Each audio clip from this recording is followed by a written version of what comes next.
গল্পে মনের কথায় তোমাকে স্বাগত। আজকের নিবেদন স্বনামধন্যা লেখিকা প্রতিভা বসুর লেখা একটা ছোট বাংলা গল্প। গল্পের নাম সত্যাসত্য।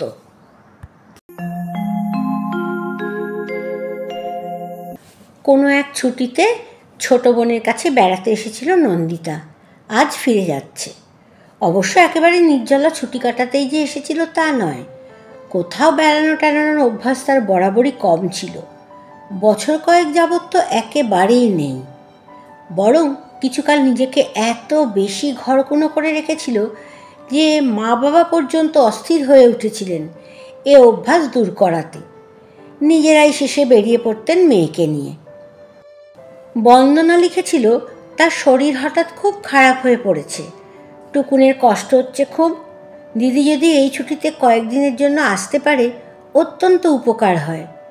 বোনের সেই চিঠি পেয়েই এই বেড়ানো। বোন ভগ্নিপতির চেয়ে তাদের 5 বছর পুত্র টুকুনি নন্দিতার আসল আকর্ষণ।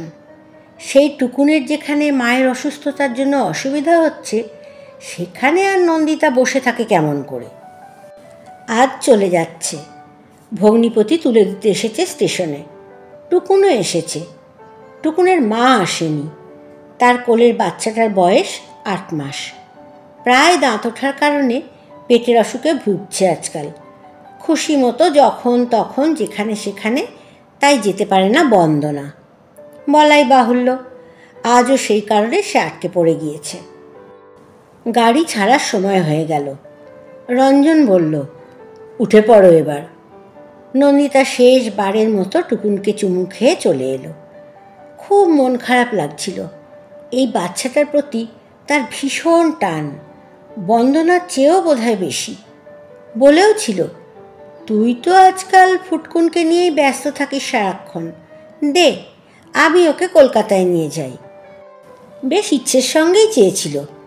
বন্দনা হেসে হেসে বলেছিল, নাও না, নিলে তো বেঁচে যাই। দিনকে দিন যা পাজি হচ্ছে না, অসম্ভব।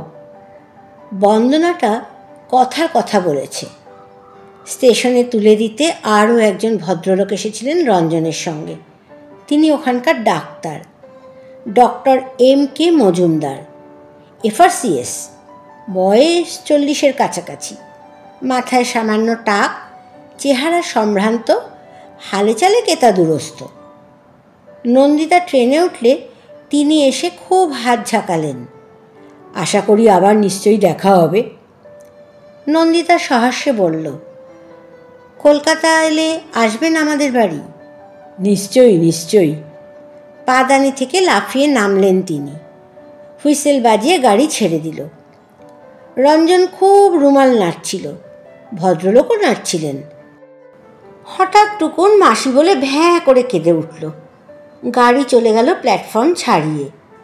আসলে বন্দনা এই ডাক্তার ভদ্রলোকটির সঙ্গে আলাপ করাবার জন্যই পরামর্শ করে অসুখের ছুতো দিয়ে ডেকে এনেছিল নন্দিতাকে।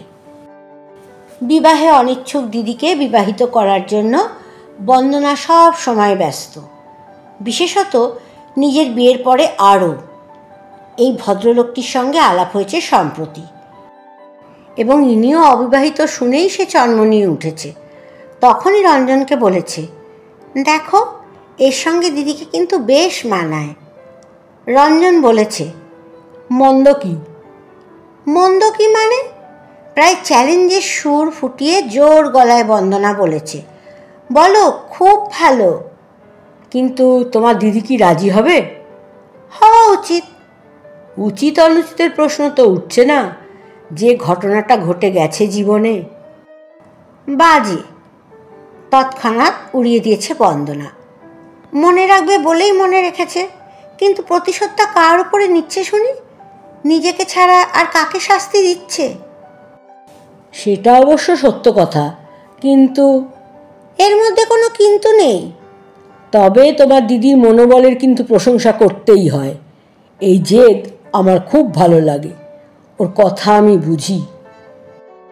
স্ত্রীর কথা ছাড়া আর সকলের কথাই তো তুমি খুব ভালো করে বোঝো। মুখ ভার করেছে বন্দনা। তারপর গিয়ে চিঠি লিখতে বসেছে।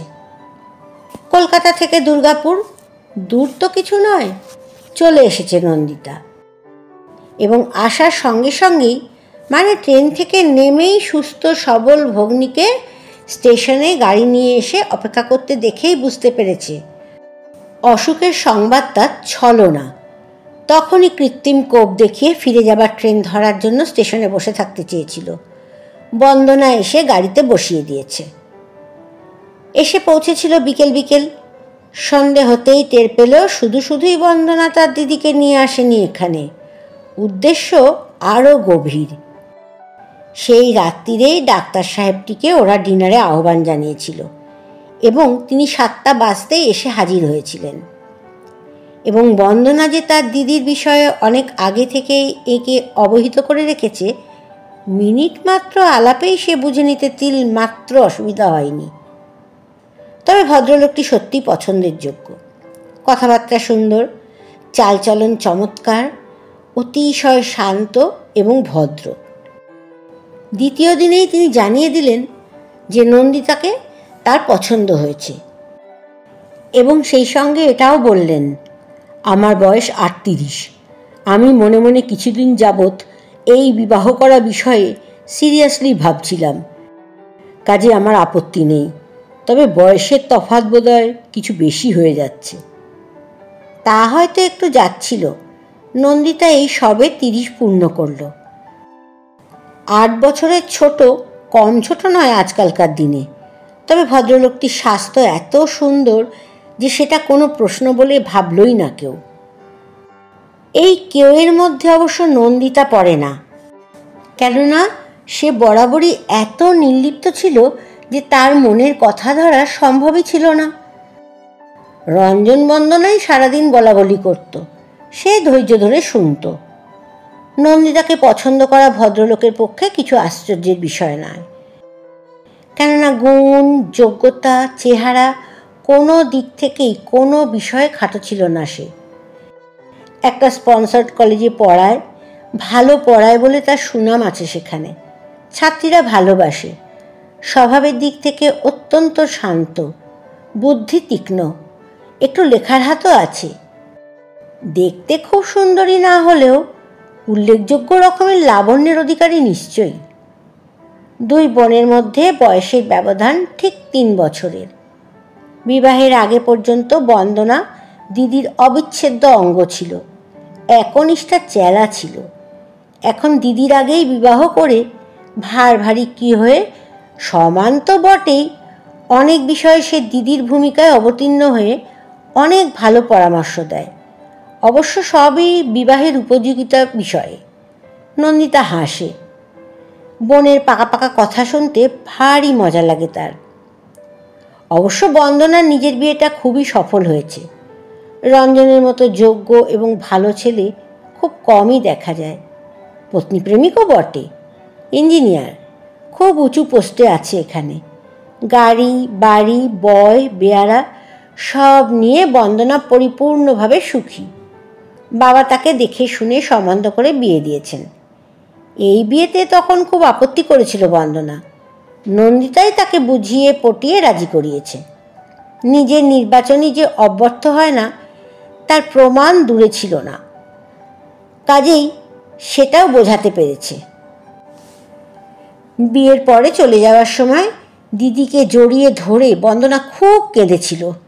কৃতজ্ঞতায় বিগলিত হয়ে বলেছিল, দিদি, তুই আমাকে যত ভালোবাসিস আমিও তোকে ততই ভালোবাসি, কিন্তু আমি তোর মতো ভালো না। আমার ভালোবাসার মধ্যে কোনো ত্যাগ নেই। তোকে আমি ভেঙে দিয়েছি, তুই আমাকে জুড়ে দিলি। ভুরু কুচকে নন্দিতা বলেছিল, বোকামি করিস না তো। সম্বন্ধটা অবশ্য বাবা প্রথম নন্দিতার জন্যই এনেছিলেন। অনুরোধ, উপরোধ, অনশন কিছুই বাকি রাখেনি মেয়েকে রাজি করাবার জন্য। মা বাবা দুজনেই যৌথভাবে এটা করেছেন। নন্দিতা অসহায়ভাবে মাথা নেড়েছে আর বলেছে, আমাকে ক্ষমা করো, ক্ষমা করো। আমার ওপর তোমরা রাগ করো না, নির্দয় হয়েও না। আমার মন এখনও প্রস্তুত নয়, আরও কিছুদিন সময় দাও।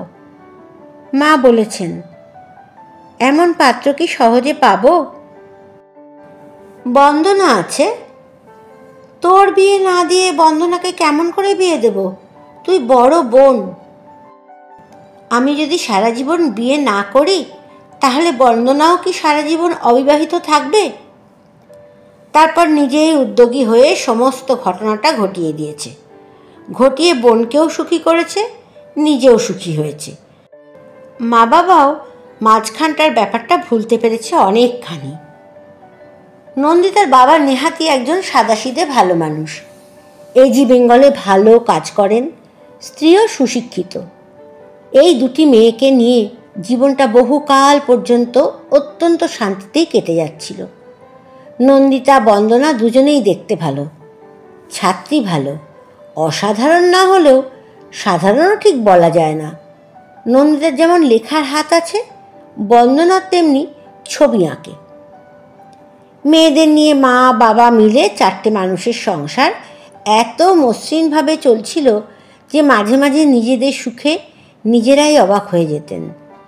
যেহেতু এই বিশ্ব সংসারের কিছুই চিরস্থায়ী নয়, তাই একদিন এই সুখও মাটির বাসনের মতন ভেঙে গেল। ঝড়টা সকলের ওপরেই প্রথমে সমানভাবে বর্ষিত হয়েছিল। ধীরে ধীরে যখন প্রলেপ পড়ল, দেখা গেল নন্দিতাকে বড় বেশি জখম করে দিয়ে গেছে।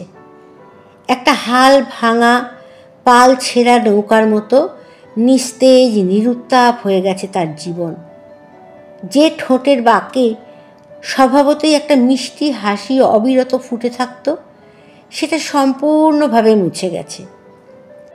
সেই মুখের দিকে তাকিয়ে বুক ফেটে যেত মা বাবার। বন্দনা বিব্রত অপ্রস্তুতভাবে লুকিয়ে লুকিয়ে বেড়াত।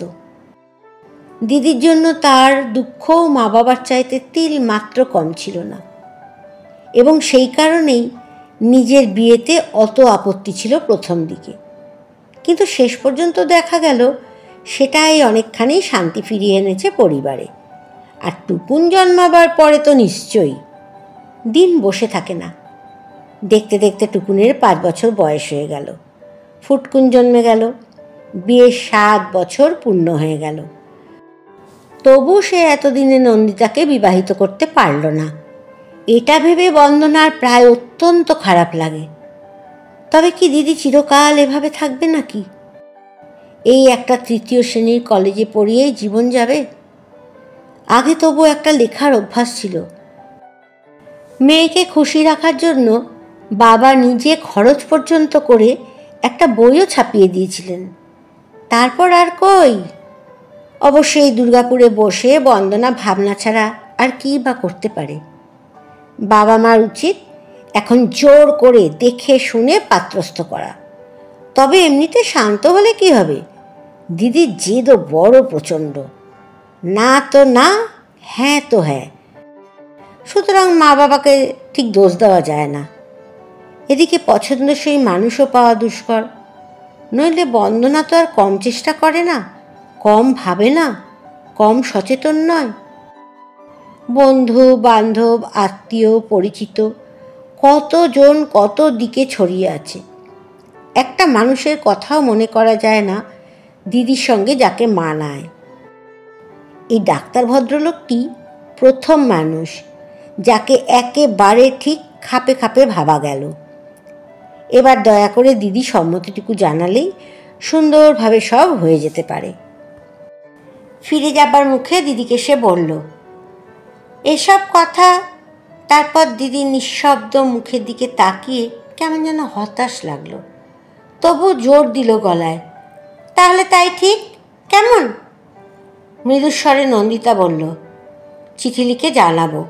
বলেই উঠে পড়ল গাড়িতে। কি শক্ত মেয়ে, বাপ রে বাপ! মাঝে মাঝে রাগই হয় বন্দনার। না ভেবে পারে না দিদিকে সুখী করার জন্য তার কি এত দায় পড়েছে। তার কিসের মাথা ব্যথা? বিয়ে না করে দিদি যদি থাকতেই পারে তাহলে তাই থাকুক না, বিয়ে দেওয়ার দরকারই বা কি? কিন্তু কি যে দরকার সে কথা তো সে জীবনে কাউকে বলতে পারবে না। আর দিদিকে যে সত্যি ভালোবাসে সে বিষয়ে কি কোনো সন্দেহ আছে? ছোট্ট 1st ক্লাস কামরা। ট্রেনের দরজা থেকে গলি বেয়ে সেখানে এসে নন্দিতা নিজের আসনে বসল। মনটা ভার লাগছিল। ওদের জন্য বেশ কষ্ট হচ্ছিল। টুকুনের শেষ মুহূর্তের কান্নাটা লেগেছিল কানে। আর ছুটে এসে হাতে চাপ দিয়ে ভদ্রলোকের হাত ঝাঁকানিটাও মন্দ রেখাপাত করেনি।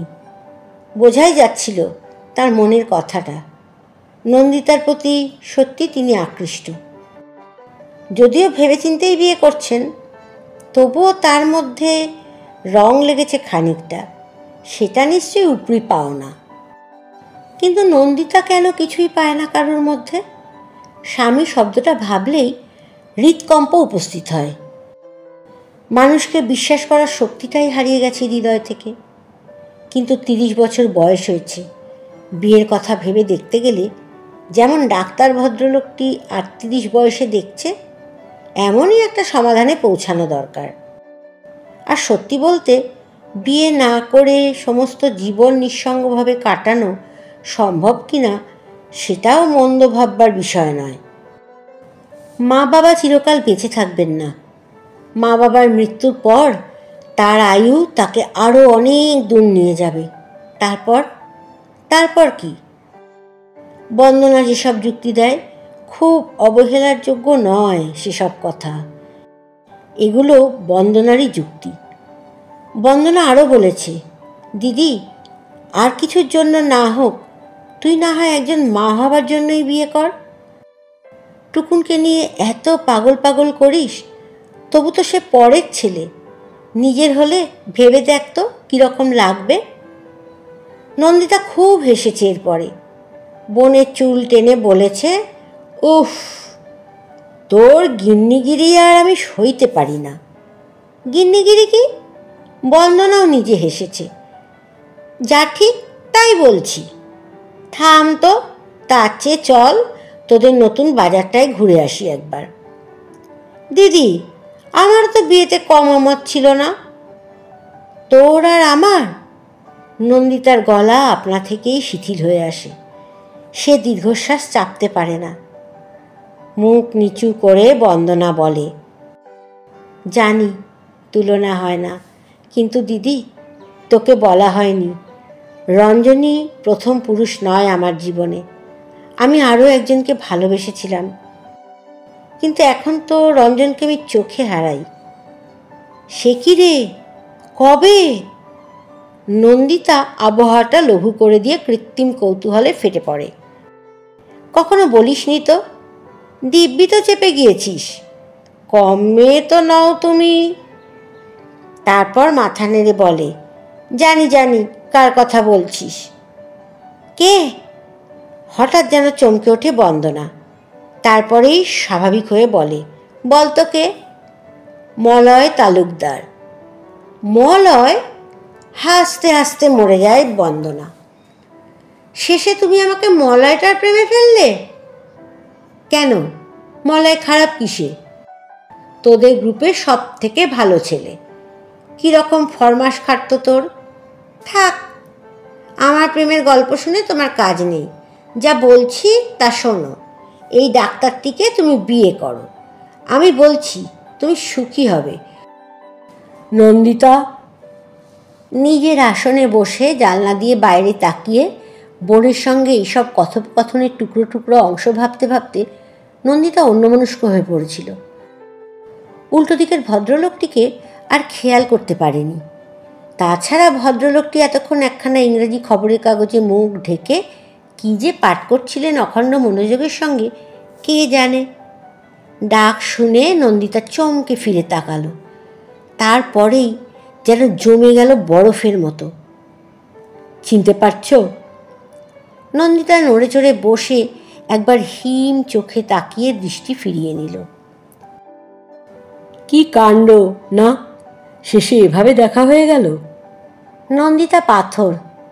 কিন্তু আমি জানতাম দেখা হবে। ইস, কি নির্লজ্জ। গাল গলা ঘামে জবজবে হয়ে যাচ্ছিল নন্দিতার। আমি 7 বছর ধরে এই সুযোগটাই খুঁজছিলাম। যদি সারা জীবন এই অপেক্ষায় বসে থাকতে হতো, তাই থাকতাম। স্কাউন্ডেল, সত্যি স্কাউন্ডেল। নন্দিতার নিঃশ্বাস ঘন হয়। খুব আশ্চর্য যে 7 বছর আগে ঠিক এই মাসের এই তারিখেই তোমার আমার শেষ দেখা হয়েছিল, মনে আছে? এবার মুখ খুলল নন্দিতা। লাল হয়ে বলল, দেখুন, আপনাকে আমি চিনি না। আপনি আর কারুর সঙ্গে আমাকে ভুল করে যদি ক্রমাগত আজে বাজে কথা বলার চেষ্টা করেন, বাধ্য হয়েই আমাকে অন্যের সাহায্য নিতে হবে। অন্যকে তুমি পাচ্ছ কোথায়? কামরায় তো মাত্র আমরা দুজনই। আর যে দুজন ছিলেন, আমারই ভাগ্যে শিখেছিলে এই স্টেশনে নেমে গেলেন তারা। আমিও পরে স্টেশনে নেমে যাব। তারও তো ঢের দেরি আছে। আর চলন্ত ট্রেন থেকে যদি লাফিয়ে পড়তে চাও, আমি তা হতে দেবো কেন? অন্য কিছু না পারি, শরীরের শক্তিতে আমি নিশ্চয়ই জয়ী হব। হ্যাঁ, শুধু ওই শরীরেরই শক্তি আছে, আর কিছু নেই। কে বলেছে নেই? তাহলে এতদিন বাদে ওই হৃদয়হীন বালিকাটিকে আমি মনে রাখলাম কেমন করে? হৃদয়হীন? স্টেশনে তোমাকে কে তুলে দিতে এসেছিল? কথা বলার মতন আমার প্রবৃত্তি নেই। বলো না। স্বামী? পুত্রটি কার? তোমার? নন্দিতা মুখ ফিরিয়ে বসল। আমার যদ্দূর ইনটুইশন, হাসল সে। বন্দনার স্বামী, এবং পুত্রটিও তার, ঠিক? নন্দিতা জবাব দিল না। আর যে ভদ্রলোক ব্যাকুলভাবে ছুটে এসে তোমাকে এসে হাত ঝাঁকালেন, সেটি তোমার প্রেমিক, ঠিক? নন্দিতা জবাব দিল না। বলো না, ঠিক বলেছি? দেখুন। কি দেখুন দেখুন করছো তখন থেকে? তোমার চরিত্রে তো কখনো ভান ছিল না। কে তোমাকে এমন বদলে দিল? নন্দিতার দাঁতে দাঁত আটকে গেল। আমি অভিজিৎ রায়। তুমি নন্দিতা দত্ত নাকি নও? পদবি বদলেছ? যদি বদলেও থাকো, তাতেও কিছু হেরফের হওয়ার সম্ভাবনা নেই, কেননা পরিচয়টা তো তোমার আমাদের ওই একই থাকছে। বলো, সত্যি কি না? নন্দিতা নিঃশব্দ। তোমার একটা গল্প পড়েছিলুম কয়েক বছর আগে। গল্পের নাম ছিল অনন্য, এবং সেই অনন্য যে তুমি আমাকে ভেবেই লিখেছ, সে বিষয়ে মনে আমার কোনো সন্দেহ ছিল না, যদিও তার আগের ঘটনাটা সম্পূর্ণ বিপরীত সাক্ষী দিয়েছিল। নন্দিতা নিস্তব্ধ। কিন্তু আমার অনন্যা এখনো আমার কাছে অনন্যাই আছে। অনন্যা? গলা চিরে শব্দ বার করল নন্দিতা। নিশ্চয়ই, 100 বার, 1000 বার, লক্ষ কোটি বার। কেন, বিশ্বাস করো না? না। এই অবিশ্বাসের জন্য কে দায়ী নন্দিতা? কেউ না, কেউ না। আমি নিজেই আর কাউকে বিশ্বাস করি না। কেন? কোনো কৈফিয়ত আমি দিতে বাধ্য নই। কৈফিয়ত তোমাকে দিতেই হবে। এই কৈফিয়তের জন্যই আমার এতদিনের অপেক্ষা। আমি সব ভুলে গেছি। ভোলনি, এক তিলও ভোলনি। আজ তোমাকে দেখে, তোমার মুখ দেখে আমার এই উপলব্ধি হলো, তোমার একটা অপেক্ষা ছিল আমার জন্য। না না। নিশ্চয়ই। না না, কখনো না। নিশ্চয়ই। হঠাৎ হাত বাড়িয়ে শক্ত করে হাত ধরল। শোনো, আমি দিনের পর দিন টেলিফোন করেছি, পাইনি। দিনের পর দিন দাঁড়িয়ে থেকেছি তোমাদের গলিটাতে, দেখা হয়নি। আমি রোদে পুড়েছি, জলে ভিজেছি, পথে পথে পায়ে হেঁটে বেরিয়েছি, চাকরি ছেড়েছি, কলকাতা ছেড়েছি। আমি শুনতে চাই না, শুনতে চাই না। বলো, কেন? কি হয়েছিল? সে কথা কি আমার চেয়ে প্রশ্নকর্তারই বেশি ভালো করে জানার কথা নয়? না, অপমানিত হওয়া, অসম্মানিত হওয়া আর ঠকে যাওয়া ছাড়া আর আমি কিছুই জানি নে। নন্দিতা ঢোক গিলল। বুঝতে পারল না কোট খুঁটিতে পা রেখে এতকাল পরে এমনভাবে কথা বলছে এই লোকটা। ভয় ডর ওর কোনো কালেই ছিল না, সে কথা সত্য। তাই বলে মিথ্যেবাদীও তো ছিল না। উত্তেজিতভাবে বলল, গলায় জোর থাকলেই কি সব ক্ষেত্রে দোষের খণ্ডন করা হয়ে যায়? দোষ? দোষ তুমি কোথায় দেখতে পেয়েছো? কি দোষ? আমি আর কথা বলতে পারছি না। কিন্তু পারতেই হবে। আমার প্রশ্নের জবাব দিতেই হবে তোমাকে। হঠাৎ চোখ দুটো ছাপিয়ে জল এলো নন্দিতার। ঝাপসা দৃষ্টির ভিতর দিয়ে একটা উজ্জ্বল আনন্দময় বিয়েবাড়ির দৃশ্য স্পষ্ট হয়ে উঠল চোখে। লোকজন, হই হুল্লা, গান বাজনা, আমোদ প্রমোদ, কি সুখ সকলের মনে। কত ঘটপটা করেই না বিয়ে হয়েছিল বড় মেয়েটির।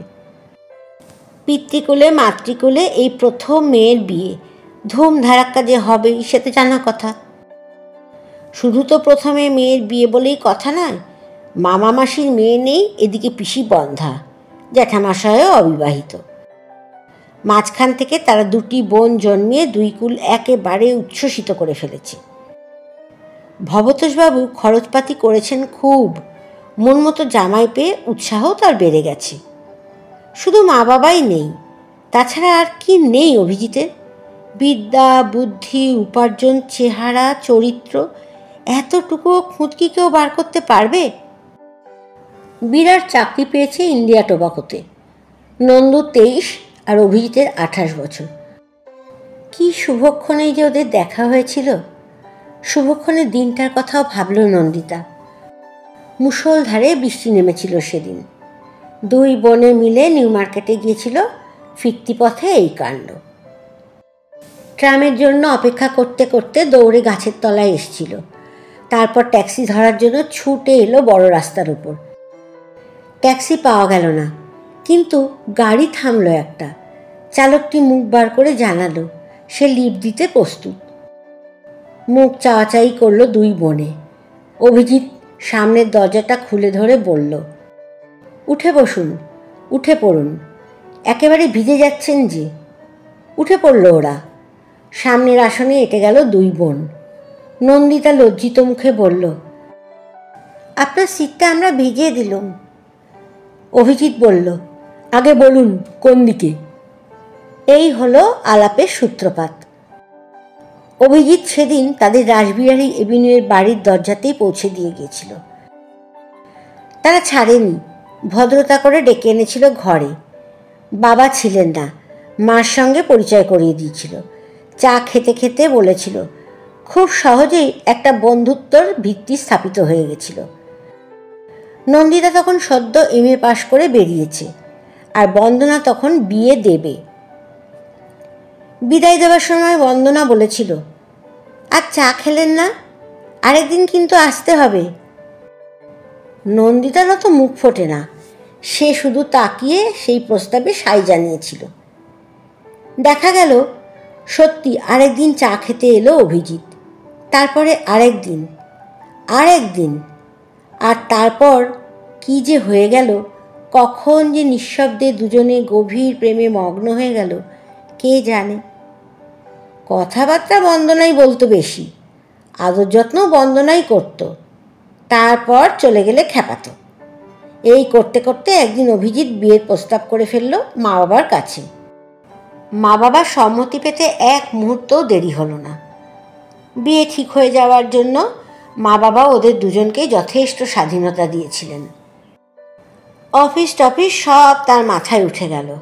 কেবল তখন ফোন আর যখন তখন নিয়ে বেরিয়ে যাওয়া। নন্দিতাও তখন ছিল বেকার, অসুবিধাও ছিল না কিছু। বন্দনা আটকে থাকত, হয় তার কলেজ, নয় তার আসন্ন পরীক্ষার পড়া। তাছাড়া একটু একটু করে সে যেন কেমন বদলে যাচ্ছিল। আর সেই চালাক চতুর কথাবার্তা, ব্যবহার, সব কিছু কেমন ঢিলে হয়ে গিয়েছিল।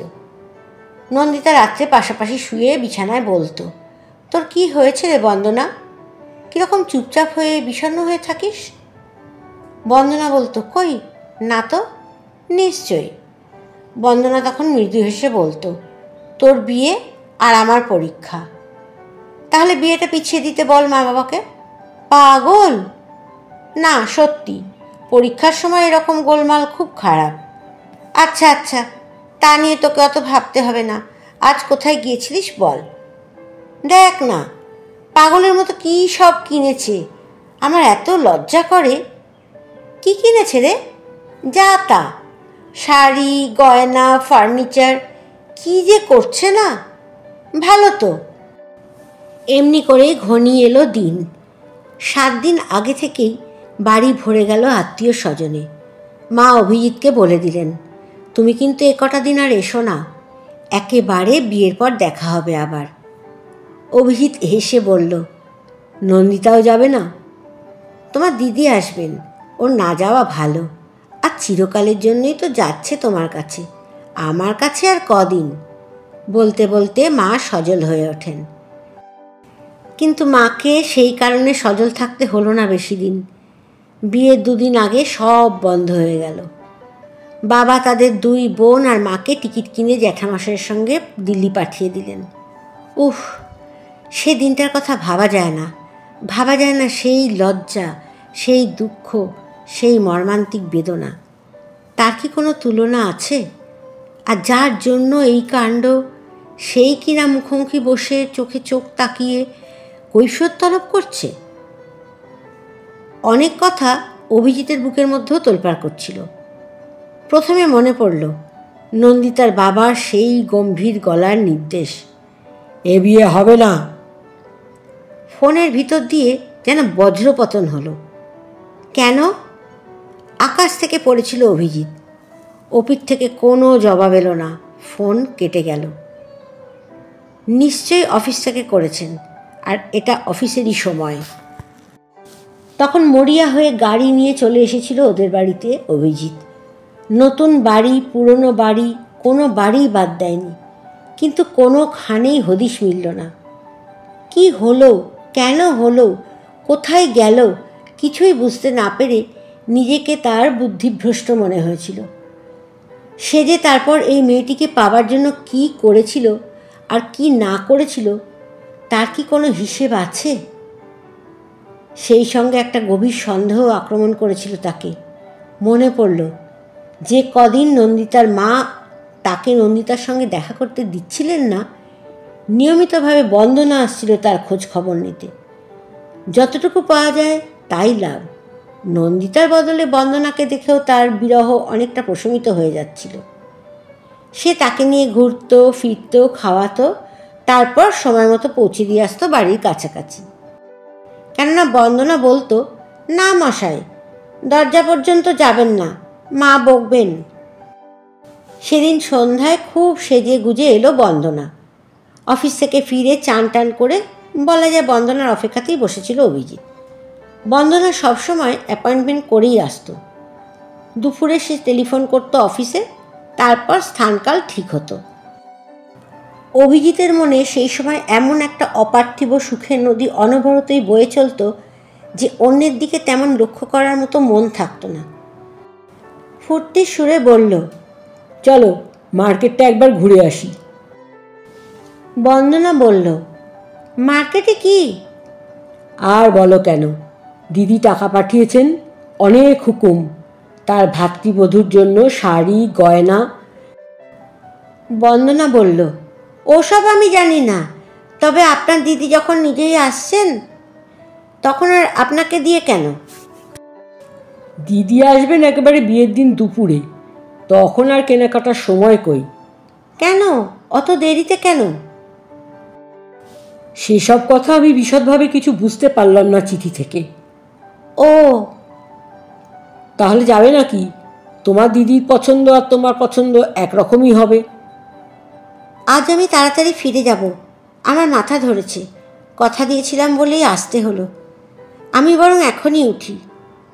সত্যি উঠেছিল বন্দনা। অভিজিৎ হাত ধরে বসিয়ে দিল। এই এলে এই উঠবে কি? পাগল না খ্যাপা? তখন সে অদ্ভুত একটা কাণ্ড করে বসল। ওইটুকু টানেই হুমড়ি খেয়ে অভিজিতের গায়ের উপরে।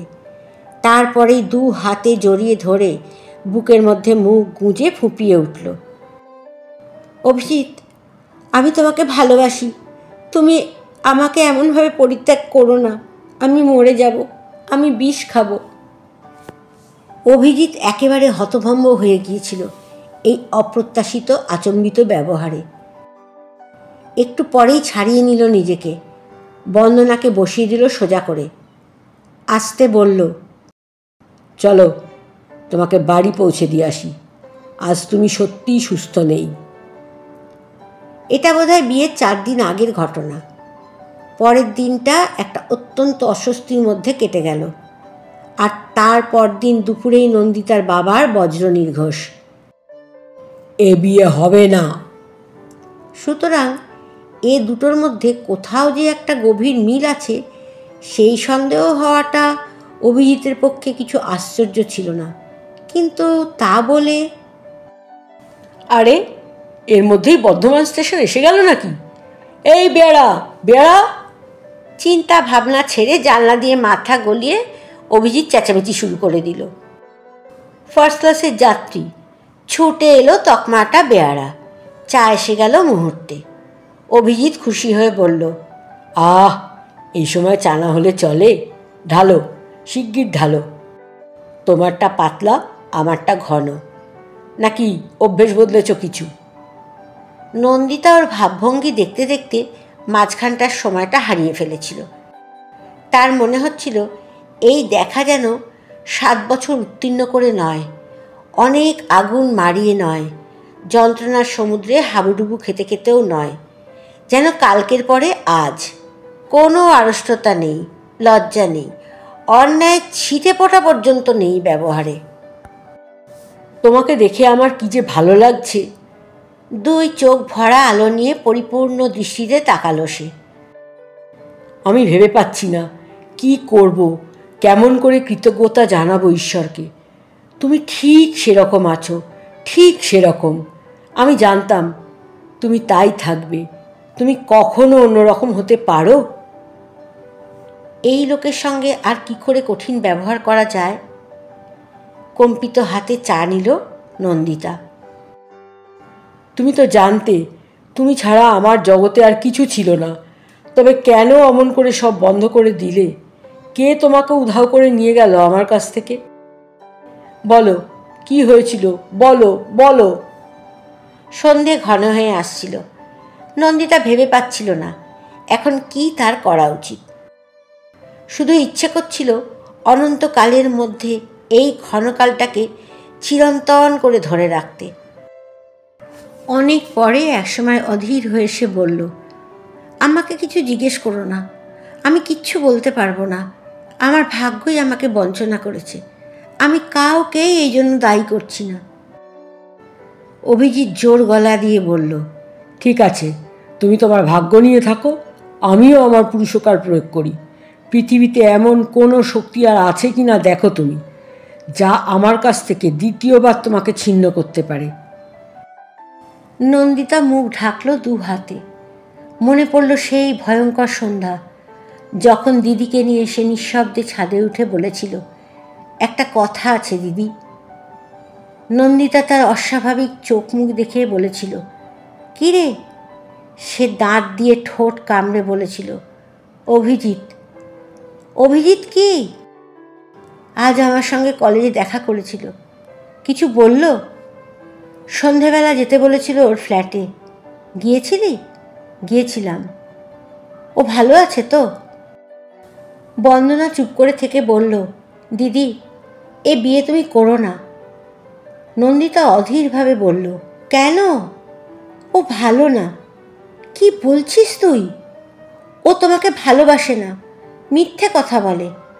বন্দনা, আজ আমাকে ও অপমান করেছে। তোকে অপমান করেছে? আমাকে আমাকে ওর ফ্ল্যাটের মধ্যে একা পেয়ে? কি কি? জোর করে খারাপ কাজ করেছে, আমাকে নষ্ট করে দিয়েছে, আমার নারীত্ব কেড়ে নিয়েছে। সিঁড়িতে পায়ের শব্দ শোনা গেল। মা উঠে এসেছেন, হাতে ভেজা শাড়ি। কাজ সেরে স্নান করে এলেন বোধহয়। ছাদে পা দিয়েই থমকে দাঁড়ালেন। নন্দিতা ঠিক মরা মানুষের মতো দেওয়ালে ঠেসান দিয়ে বসে পড়েছিল চোখ বুজে। বন্দনা নিজের মিথ্যা পটুতায় নিজেই স্তম্ভিত হয়ে শব্দ করে কাঁদছিল। কী রে? মা ঝুঁকে পড়লেন তাদের দিকে। কি হয়েছে? কি করছিস তোরা? তারপর আর কি? বন্দনা যা চেয়েছিল তাই হলো। মা তখনই তাদের নিয়ে আত্মীয় কুটুম্বের ভিড় ঠেলে চলে এলেন পুরনো বাড়িতে। চুপচাপ অন্ধকারে শুয়ে পড়ল নন্দিতা। একটা শব্দ আর কেউ শুনতে পেল না তার মুখ থেকে। মধ্যরাত্রিতে দেখা গেল বিছানা থেকে সে নেমে শিশি ভরা অ্যাসপিরিন। মা সর্বদা মাথা ধরে বলে অভিজিৎই সেটা দিয়েছিল একদিন। মুঠো করে নিয়ে জল মুখে দিয়ে হা করেছে খাবার জন্য। লাফিয়ে নেমে এলো বন্দনা। ভাগ্যিস তার চোখে ঘুম আসেনি সেদিন। এক ধাক্কায় সব ফেলে দিল। মেঝেতে অজ্ঞান হয়ে পড়ে গেল নন্দিতা। আর তার সহ্য করার ক্ষমতা ছিল না। পরের দিনই অসুস্থ দিদিকে আর তাকে নিয়ে মা জ্যাঠামশাইয়ের সঙ্গে জ্যাঠামশাইয়ের কর্মস্থান দিল্লিতে চলে এলেন। সামলে উঠতে নন্দিতা অনেকটা সময় নিয়েছিল। অনেক দিন থাকতে হলো দিল্লিতে। মা বাবা জ্যাঠামশাই সব দিক দিয়ে বিবেচনা করেই কলকাতা আসতে দেননি। যখন এলো দেখা গেল বাবা বাড়ি বদলেছেন। শেষের দিকে বন্দনা হিতাহিত জ্ঞানশূন্য হয়ে পড়েছিল। নইলে অমন একটা মর্মান্তিক ঘটনা সে ঘটাতে পারল কেমন করে? অভিজিতের বিয়ে বন্ধ করার জন্য তখন তার এমন কোনো কর্মই ছিল না যে সে না করতে পারে। শেষ পর্যন্ত করলও তো। অভিজিতের দ্বারা প্রত্যাখ্যাত হওয়ার প্রতিশোধ তো নিল। অথচ এখন তো ভুলেও একবারও মনে পড়ে না ওকে। দিদি চোখের সামনে একটা জ্বলন্ত চিহ্ন হয়ে বসে না থাকলে এই মুহূর্তেই বা তার কথা মনে করার দরকার ছিল কি? একটা অপরাধবোধ। এই অপরাধবোধই মাঝে মাঝে কুড়ে কুড়ে খায় তাকে। অনুতাপ দগ্ধ করে হৃদয়কে। হে ভগবান, দিদি যেন এবার সত্যি বিবাহিত হয়ে আমাকে মুক্তি দেয়। এই যন্ত্রণা আমি আর সহ্য করতে পারছি না। ট্রেন ততক্ষণে হাওড়া স্টেশনের কাছাকাছি এসে পৌঁছালো। ব্যাকুল হয়ে অভিজিৎ বলল, তুমি এখনও মুখ ভার করে থাকবে? এখনও আমাকে বলবে না কি হয়েছিল? কেন এক ফুয়ে নিভে গেল সব? একই প্রশ্ন বারবার। নন্দিতা অসহিষ্ণু বোধ করল। তোমার ব্যবহারে মনে হচ্ছে তুমি আমাকেই দায়ী করতে চাইছো। আমার উপরই তোমার সমস্ত অভিযোগ, অভিমান। নন্দিতা হাত মুঠো করল। বলো তো, এর মধ্যে বন্দনা কোনোভাবে জড়িত ছিল কি না? এবার সে আপাদ মস্তক চমকে উঠে স্থির চোখে তাকিয়ে রইল। চোখে চোখ রেখে অভিজিৎ ঝুঁকে বসল একটু। তাহলে আমার সন্দেহ অমূলক নয়। ভগ্নির জন্য আত্মত্যাগের মহিমাই তবে এর মূল কারণ। আত্মত্যাগ? নন্দিতা ভুরু কুচকাল। কি করেছিল বন্দনা? বিষ খেয়েছিল নাকি? অভিজিতের কণ্ঠস্বরে বিদ্রূপ। ক্রুদ্ধ ভঙ্গিতে নন্দিতা বলল, অমানসিকতার একটা সীমা থাকা উচিত। ত্যাগেরও একটা সীমা থাকা উচিত। ভান করে তো আর কেউ কাউকে ভালোবাসতে পারে না। অভিজিৎকেও সমান ক্রুদ্ধ মনে হলো। ভালোবাসার প্রশ্ন উঠছে কোথায়? আমি তার একটা চিঠিও পেয়েছিলাম। চিঠি? যার নাম প্রেমপত্র। তাতে কোনো ঠিকানা ছিল না, তলায় নাম ছিল না, কিন্তু দিল্লির ছাপ ছিল। চিঠি লিখেছিল সে বন্দনা? যদিও ওর হাতের লেখা আমি চিনতাম না, তবুও আমার বুঝতে অসুবিধা হয়নি যে এটা ওরই চিঠি। ক্ষমা করো, তোমার ভগ্নির প্রেম নিবেদনের ভঙ্গিমাটা আমার একটুও রুচিসঙ্গত মনে হয়নি। কি বলতে চাইছো তুমি? কি আবার, যখন বোঝা যাচ্ছে বিয়েটা ওর জন্যই ভেঙে গিয়েছিল, আমার কোনো সহানুভূতি নেই ওর ওপরে। সে তুমি রাগই করো আর যাই করো। আমি ভেবেছিলাম কথাটা বিয়ের পরেও তোমাকে বলবো না। ছেলে মানুষই ঝোঁকে সে যা করেছে তা নিয়ে লজ্জা দেব না তাকে। কি করেছিল সে? আর্তের মতো বলে উঠল নন্দিতা। ছোট কামরার মধ্যেই পায়চারি করতে লাগলো অভিজিৎ। আমি যখন তাকে শান্ত করে বাড়ি ফিরিয়ে দিয়ে এসেছিলাম, তখন সত্যি তার জন্য কষ্ট হচ্ছিল আমার। তোমার সঙ্গে দেখাশোনা বন্ধ হয়ে যাওয়ার পরে রোজই সে আসতো। আমার কত ভালো লাগতো। আমি তাকে কত ভালোবাসতাম। অভিজিৎ, আমি চিঠিটা তোমাকে দেখাবো? তবে কি ও সব কথাই বানিয়ে বলেছিল? যেন ঠোঁট থেকে স্খলিত হলো কথাগুলো। ফিস ফিস করে যেন নিজেকেই নিজে প্রশ্ন করল নন্দিতা। আগেকারের দিনে নাইটদের ভঙ্গিতে তার পায়ের কাছে এক হাঁটু ভেঙে বসে অভিজিৎ মাথা ঝেঁকে বলল, আমি তোমাকে ছাড়া জানি না, জানি না, তখনও জানতাম না, এখনও জানি না। কথা দাও, আর তুমি হারিয়ে যাবে না আমার জীবন থেকে। মোহাচ্ছন্নের মতো নন্দিতা একটা হাত বাড়িয়ে দিয়ে বলল, আমি যাব তোমার কাছে, আমি চিঠিটা দেখব। হাতটা মুঠোয় ভরে নিল অভিজিৎ। আমি গ্রেট ইস্টার্নে উঠব, 7 দিন থাকব। এখন যদিও আসানসোল থেকে আসছি, আসলে বম্বে আমার কর্মস্থল। সেই যে তোমাকে না পেয়ে কলকাতা ছেড়েছিলাম, 7 বছর বাদে আবার এই ফিরছি, আর পথেই তুমি। কি আশ্চর্য! সে উঠে দাঁড়ালো। বন্দনা তোমাকে কি বলেছিল আমি জানি না, চিঠি পড়লে সবই তুমি বুঝতে পারবে। এটাও দৈব যে চিঠিটা আমার সঙ্গে আছে। মনেই ছিল না আসার আগে। সুটকেসটা গুছাতে গিয়ে দেখি তার পকেটে কখন থেকে গেছে ওটা। ভাবলাম আছে থাক, এও তো তোমারই চিহ্ন। কিন্তু আমাকে বিশ্বাস করবার জন্য কি তোমার সাক্ষী সাবুদের দরকার? না। তবে বিয়েটা তো সাক্ষী সাবুদ দেখেই করতে হবে, হয়তো তখন কাজে লাগবে ওটা। প্ল্যাটফর্মে এসে দাঁড়িয়ে গেল ট্রেন। জানলা দিয়ে তাকিয়ে নন্দিতা দেখল তার বাবা উৎসুক চোখে তাকিয়ে অপেক্ষা করছেন। গাড়ি নিয়ে এসেছেন বোধহয়। ব্যাগটা কাঁধে ঝুলিয়ে শান্তভাবে বলল, যাই, আমি আবার কাল সকাল 8টায় পৌঁছে যাব তোমার কাছে। বেশি বেলায় উঠো না, ঘরের নম্বরটা দাও। নম্বরটা এখনো জানি না, দ্রুত গলায় বলল অভিজিৎ। পথে এসে দাঁড়িয়ে থাকবো, তুমি কিন্তু ঠিক এসো। তা এলো। আসবার আগে ওই সকালেই একখানা চিঠি লিখল সে। বন্দনা, তোর ওখানে 7 দিন কাটিয়ে অত্যন্ত আনন্দ নিয়ে ঘরে ফিরেছি। টুকুন ফুটকুনের জন্য মন কেমন করছিল। আশা করি ফুটকুন সেরে উঠেছে। টুকুন আর মাসির বিরহে তেমন কাতর নেই। তোর ডাক্তার সাহেবটিকে আমার খুব ভালো লেগেছে, কিন্তু বিয়ে আমি অভিজিৎকেই করব। ট্রেনে তার সঙ্গেই কলকাতা এলাম। এখন নিশ্চয়ই তোর কোনো আপত্তি হবে না? একটা চিঠির কথা বোধহয় তুই ভুলে গিয়েছিস। বোকা মেয়ে, খুনের আগে কখনো কি এরকম প্রমাণ রাখতে হয়? ভালো থাকিস।